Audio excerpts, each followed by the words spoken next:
Are you wanting to turn up the volume far more with your caricatures, yet you're struggling to push exaggerations and maintain a likeness? This is Jensen with the ToonHeadz, and in this video, I'll be showing you a great way to coordinate your exaggerations when drawing caricatures, using the caricature tip, distance.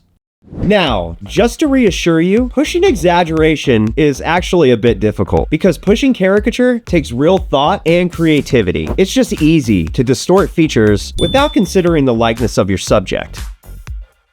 It's not so easy to exaggerate features and maintain a likeness. When you coordinate your exaggerations to resemble your subject, you have to be super diligent on placement, size, angle, and shape. And I believe the more you turn up the volume on exaggeration, the harder it is to maintain a likeness. You have to be super careful where you place those exaggerated features. There has been times where I'm drawing a caricature and the entire likeness was ruined because I placed a feature slightly further away from the other. As you can see, with this drawing, if I just move the nose slightly down, it instantly throws off the resemblance of the subject. Building up your caricature arsenal with a variety of ideas is key to pushing exaggeration in your work. Personally, I've had to figure out hundreds of different ways to exaggerate a caricature, so when it's time to really turn up the volume, I have plenty of techniques to rely on. One of those ideas being distance. Distance is understanding and measuring the space between features, then exaggerating that space based on your subject. This approach helps you accurately place exaggerated features in a coordinated way to your subject. So before even sketching out a caricature, I'll make visual measurements.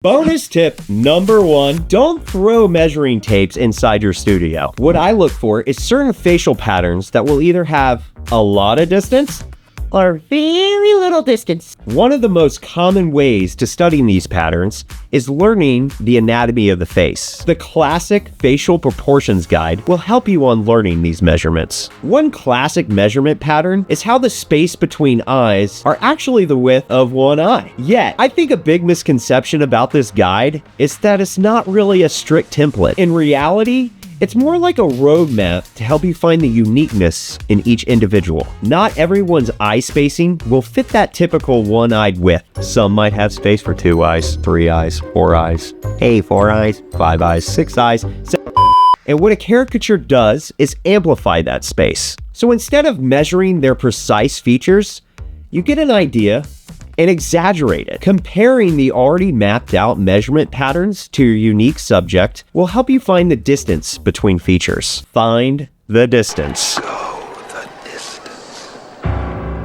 One big thing I like to look out for is the distance between the eyes. If the eyes seem close together, I will push them together and make those typical cartoony eyes. If they seem far apart, I will stretch that separation further apart to resemble someone that kind of looks like a pug dog. Remember, it's all about exaggerating that space. Other distant points that I look out for is the distance between the eyes and the eyebrows, the distance between the start of the bridge of the nose to the bottom of the bulb of the nose, the distance between the bottom of the nose to the top of the lip, aka philtrum, the distance between each lip, the distance between the bottom of the lip and the bottom of the chin, and I will also look at the width of the face, such as the corner of the eyes to the cheekbone or the corner of the mouth to the jaw. And sometimes I find distances on faces that are outside of these typical patterns. These unique traits are going to stand out for you, which is why I love caricature.